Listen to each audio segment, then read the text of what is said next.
¿Qué tal? Buenas noches. Vamos a hacer una breve clase hoy, bueno, porque en buena medida probablemente ya mañana vayamos a tener una charla y quizás algunos de estos temas ya los toquemos.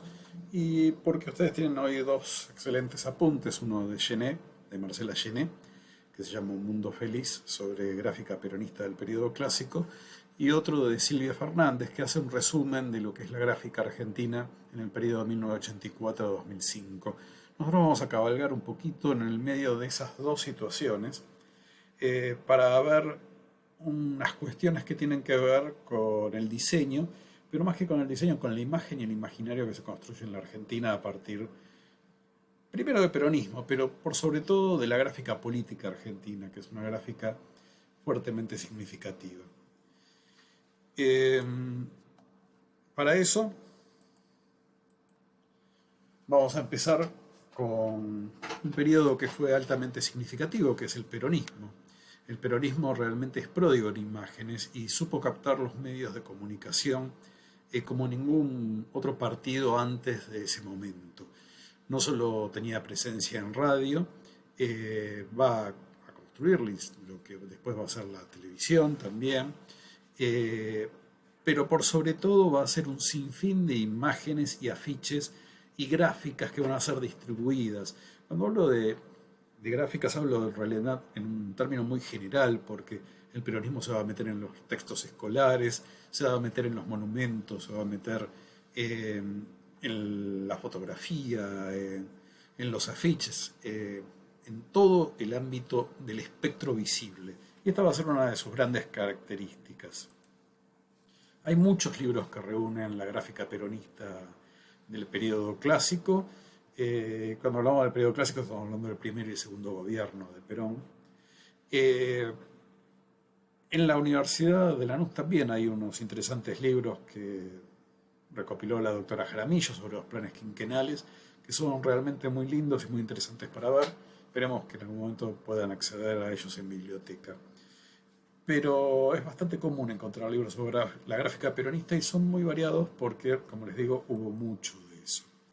Les decía que hablamos del primer y segundo mandato de Perón, que termina con el golpe militar del 55, lo que se conoció como la Revolución Libertadora, pero que en realidad tiene su origen bien, si bien cuando Perón asume al poder, un poco antes cuando él es ministro de Trabajo y logra la gesta que va a ser tan significativa de la cual estamos tan cerca, que es el 17 de octubre. Como secretario de Trabajo y Previsión, lo que era el equivalente de ministro de Trabajo en ese momento, Perón había ganado una lealtad de los trabajadores porque había logrado grandes aumentos salariales para una masa que todavía estaba prácticamente indiferenciada y muy relegada, que era la masa trabajadora, el obrero. Pero esto, por supuesto, tenía la oposición de un gobierno conservador que exige que se lo destituya. Cuando se lo destituye y se lo mete preso a Perón y se lo lleva a la isla Martín García y todo ese derrotero que ustedes saben por historia que habrán visto en el secundario, se genera una gesta que va a ser parte muy fuerte del imaginario peronista. Esta gesta se va a conocer como el nombre del 17 de octubre, el Día de la Lealtad, y es cuando todos los trabajadores van a venir, sobre todo desde la zona sur del Gran Buenos Aires, Lanús, Avellaneda, donde estaban las grandes industrias de la época, y van a ir hacia Plaza de Mayo a exigir la liberación de Perón. Es por eso que también que tiene que ver las caras que pusieron en el Ministerio de Acción Social de Evita hacia el sur y hacia el norte. Estas imágenes de los trabajadores llegando a la Plaza de Mayo, poniendo las patas en la fuente, ocupando el espacio que era de la civilidad, propio de la política, y haciendo una nueva política va a ser una imagen muy fuerte para las décadas siguientes. Como bien dice Marcela Gené, de la cual ustedes tienen un texto que se llama Un Mundo Feliz, imágenes del peronismo en la época clásica, las imágenes de los trabajadores, desde la figura positiva y romántica de algunos afiches hasta la escultura en las que el peronismo se consuma como religión política, incorporan elementos alegóricos que remiten a relatos bíblicos. La iconografía peronista se sustentó en tradiciones simbólicas preexistentes y a la vez que modificó y sintetizó en relación con sus propios fines los repertorios gráficos de distintos sectores ideológicos. En las representaciones referidas a la familia, el peronismo puso énfasis en exaltar el bienestar individual, siempre vinculado a la armonía social. Y cuando vean las imágenes, piensen en estas palabras. Acá tenemos un Clarín que habla sobre el 17 de octubre. La multitud pide en la Plaza de Mayo la libertad de Perón. La imagen que vimos antes, que es una foto muy clásica, y la gente viniendo en el tranvía. El peronismo aspira a ser una revolución y para eso tiene que construir un panteón de héroes. El panteón de héroes del peronismo va a estar construido en el trabajador. Y el trabajador va a ser el descamisado, justamente, aquel que no tiene puesta la ropa del hombre de alcurnia. El término, como dice ahí, aparece por primera vez en las crónicas del 17 de octubre del 45, cuando los diarios hablan de un grupo de gente muy mal vestido. Entre la mítica peronista y lo que intenta hacer, y donde realmente quiere llevar al máximo esta idea del descamisado, está este proyecto inconcluso que no se logra hacer, que es el monumento al descamisado. El monumento al descamisado tiene cierta reminiscencia fascista, un poco en la iconografía que tiene, y era realmente un coloso, un monumento colosal realmente, impresionante, que iba a tener 46 metros más que la torre, que la Estatua de la Libertad, y casi 100 metros más que el Cristo Redentor. Era un monumento que a la vez no solo es monumento, sino que adentro tenía un lugar para visitar, un monumento que es también un lugar sagrado. El peronismo, recuerden que fue un movimiento que produjo muchas revoluciones sociales, realmente le dio a la mujer voz y voto, hasta ese momento la mujer no votaba, pero presten atención a la fuerza de estas imágenes, a esta gente hablando de frente, esta gente trabajadora, siempre luchando, a esta iconografía de la Argentina, por ejemplo el trigo, las cintas, este brazo que levanta esta piedra, que es el segundo plan quinquenal. Los planes quinquenales eran planes de políticos que llevaba adelante el gobierno de Perón por etapas. Y también el gobierno de Perón fue muy rico en iconografías y infografías. Infografías sencillas realmente, pero con gran poder, ¿no? Trabajo para todos, obreros ocupados en la industria en miles, en el 43 y en el 50. Y rápidamente se podía visualizar, y este es el concepto de infografía, el crecimiento, pero ese crecimiento no solo se visualizaba, se vivía a través de esa iconografía. Ciudadano no derroche el agua, también infografías o gráficas para educar a la gente. Y como dice Marcela Gené, las representaciones del peronismo tienen muchas similitudes con el New Deal norteamericano y quizás no tanta con la parafernalia fascista, aunque sí el monumento al descamisado tiene reminiscencias claramente fascistas.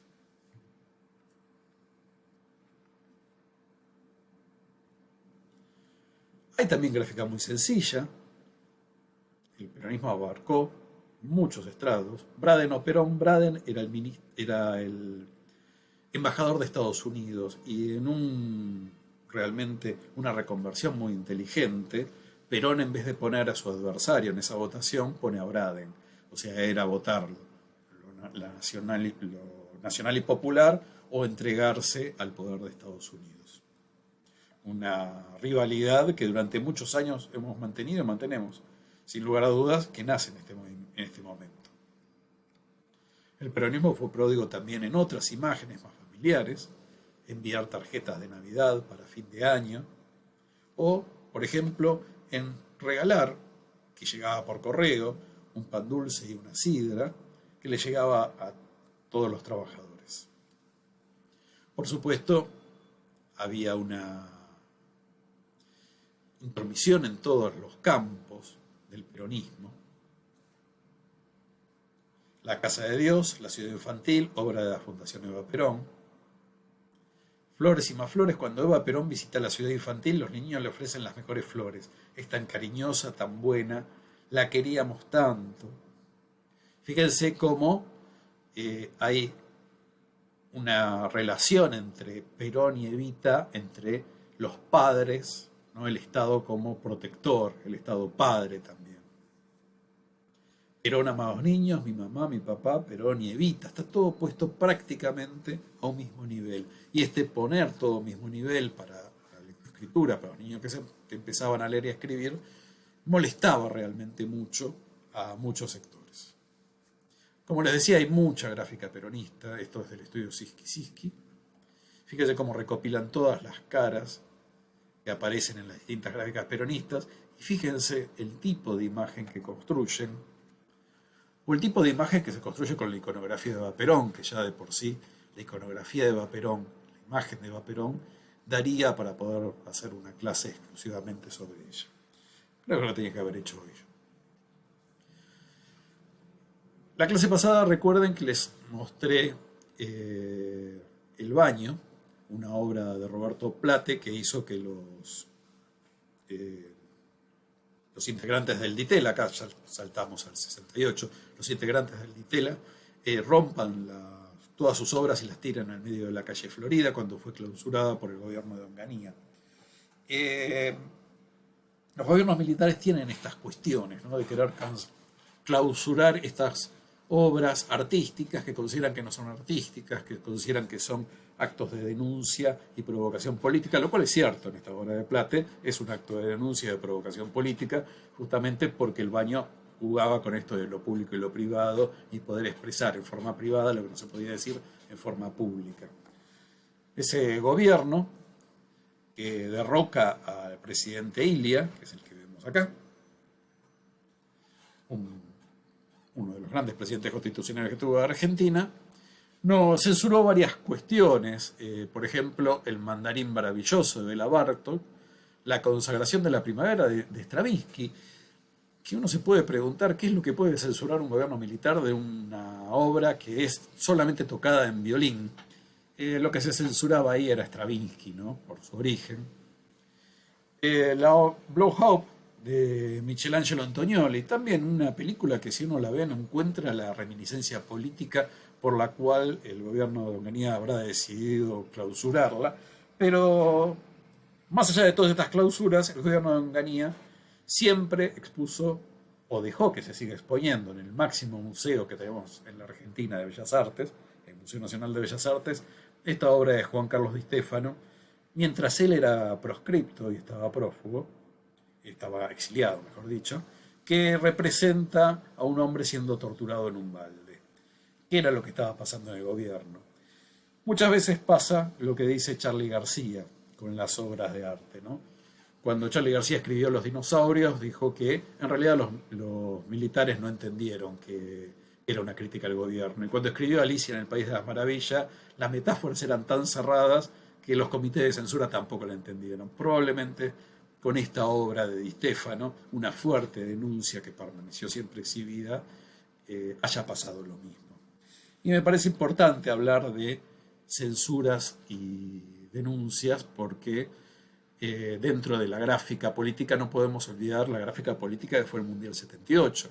El gobierno cívico, la dictadura cívico-militar del 78 hizo mucha política con la gráfica del Mundial 78 y por supuesto con el campeonato. Bastará que revean lo que fue el partido contra Perú, donde ganamos con la cantidad de goles necesarias para poder pasar de fase.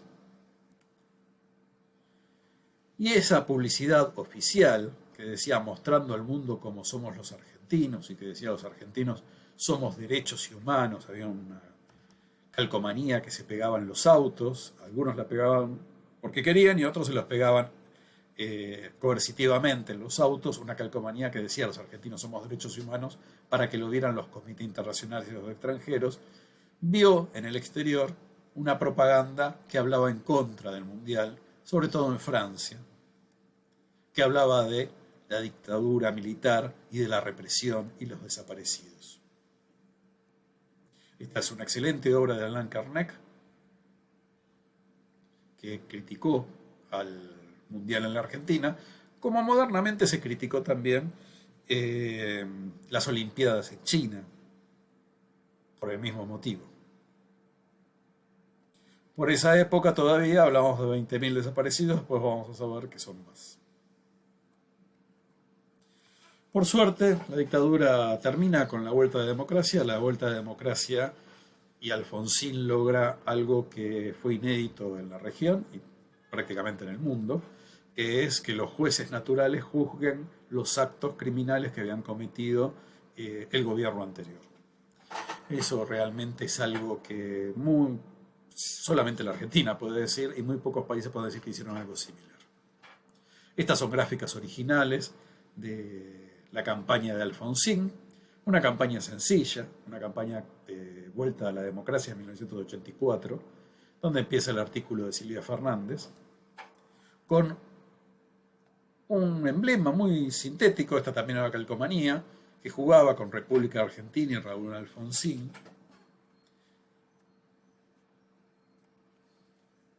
con un gesto que se va a oponer, por supuesto, al gesto tradicional de Perón, pero que va a construir a un Alfonsín victorioso. Por supuesto, había muchas críticas y había mucha propaganda contra Alfonsín.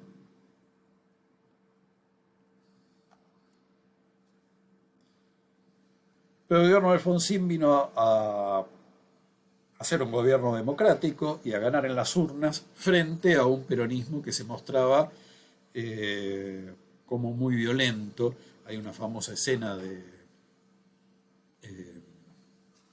en la cual se quema un cajón en Plaza de Mayo que dice Unión Cívica Radical, y es prácticamente días antes de las elecciones que vuelca a la sociedad en contra del peronismo. Una sociedad que venía de mucha lucha armada, de mucha sangre, no quería más violencia. Alfonsín venía prometiendo una liberación. Hay un periodo intermedio, que es por supuesto el de Carlos Saúl Menem, pero después viene una gráfica nueva, que es la gráfica de la Alianza. Esta es posterior, están un poco mezcladas acá, pero lo que quiero acá es que vean. Esta es la gráfica de Menem, la primera presidencia de Menem. Fíjense cómo toma de alguna forma la idea de RA, de Raúl Alfonsín. Juegan con el nombre, que es simétrico. Es la campaña electoral de 1989, en la cual Menem asume en una hiperinflación prácticamente.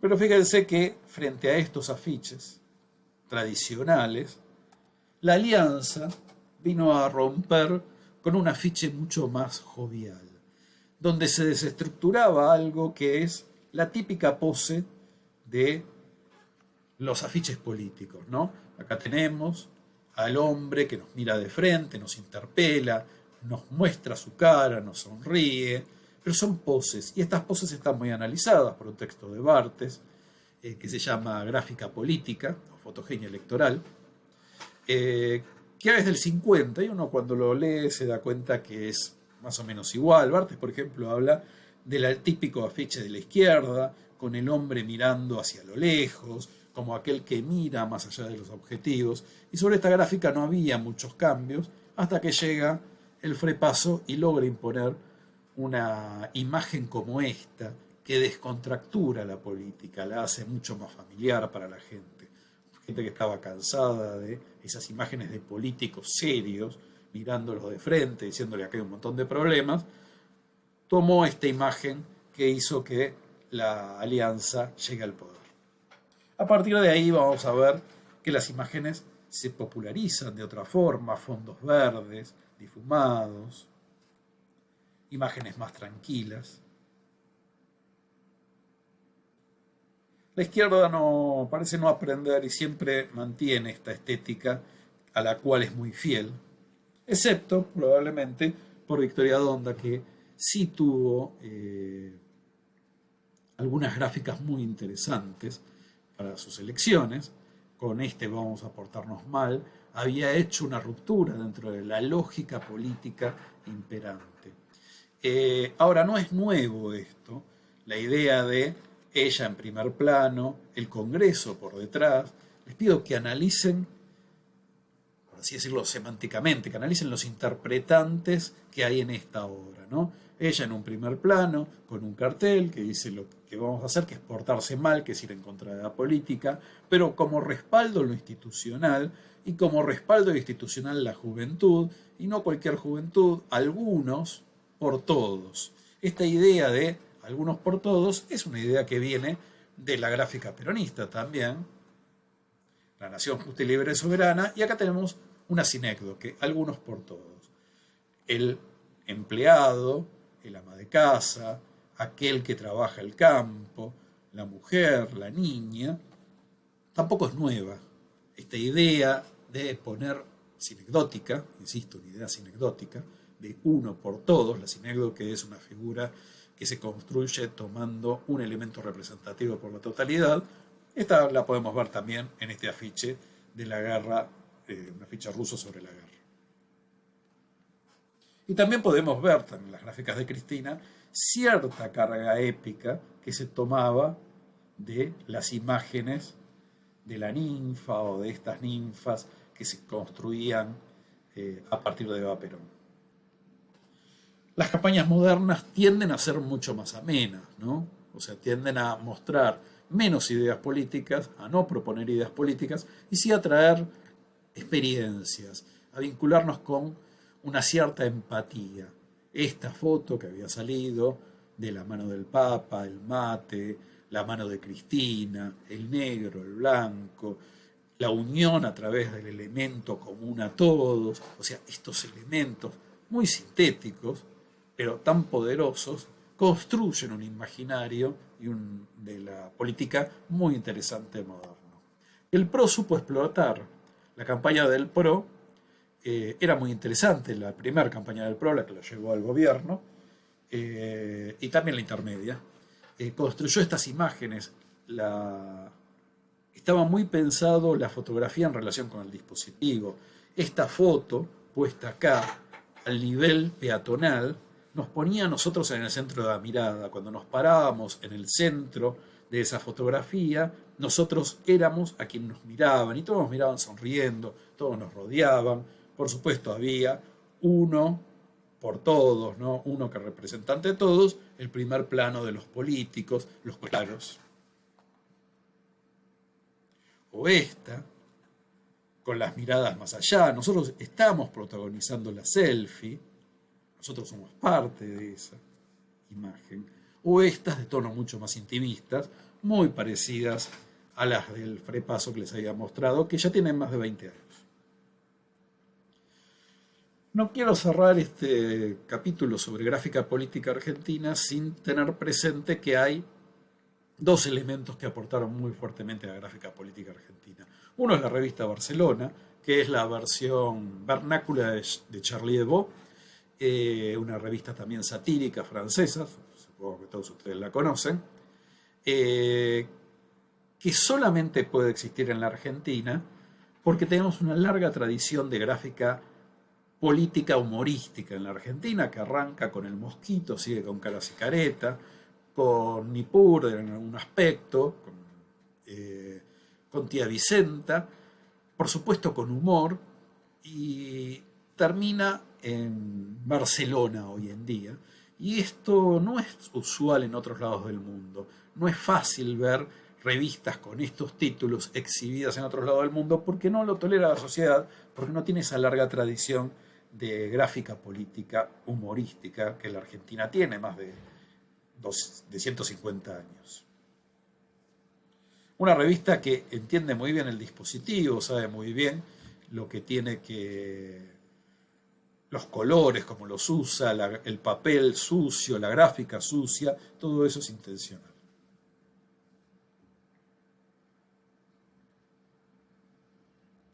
Y el otro diario que revolucionó fuertemente la gráfica política, porque no solamente fue un medio de comunicación, sino que siempre supo que la tapa era algo más que poner elementos en la tapa para decir qué es la noticia de adentro, es Página 12. El original, Página 12, era realmente un diario muy revolucionario en las primeras épocas de la Nata. Nace en el 87, es un diario fuertemente opositor al gobierno de Menem, al quien Menem lo critica de diario amarillista, y por eso en algún momento sacan una edición que se llama El Amarillo 12, como para redoblar la apuesta. Pero siempre supo manejar la gráfica muy fuertemente a través del fotomontaje, lo mismo que hace Barcelona, haciendo fotomontajes de cosas inexistentes, juntando personas que no se juntaban, pero poniendo en contradicción y entendiendo que la tapa es un elemento de juego y que las tapas son prácticamente el afiche en el kiosco, ¿no? Las tapas de Página 12 siempre se destacaron. Y siempre requirieron un plus, una complicidad de aquel que quería leerlas con ellos, que quería entender la página. Esto se llama contrato de lectura y lo desarrolla Verón, pero para nosotros estas tapas eran algo más y tienen una fuerte gráfica y construyeron también la imagen y el imaginario de la sociedad argentina. Esta tapa de SEOs sucios y malos, SEOs, supongo que todos ustedes saben, es la abreviatura que hacen los norteamericanos sobre el jefe de la empresa, ¿no? El jefe operativo, quiere decir. Juega con esta famosa película de Ettore Scola, Brookie, Sporky, Cautivi, Feos, Sucios y Malos. Por supuesto, hay que tener complicidad para poder hacer esa tapa y poder entenderla y darle el significado correcto, construir los interpretantes adecuados. En la época de que Gendarmería quiso iniciarle una causa a los parientes de Santiago Maldonado, saca esta excelente tapa, ¿no? Todo al revés, el reino del revés. Pero para mí, la mejor tapa que saca Página 12 es el día de la muerte de Videla, que con este anagrama tan pequeño nos permite entender qué es la vida, dónde está Videla, dónde está él, que está muerto. Pero como en otro lado salió, por lo menos sabemos dónde está, ¿no? Él tiene la ventaja de poder tener una tumba. Vamos a terminar esta clase de hoy y nos vemos mañana, charlamos sobre esto y otros temas. Bueno, muchas gracias.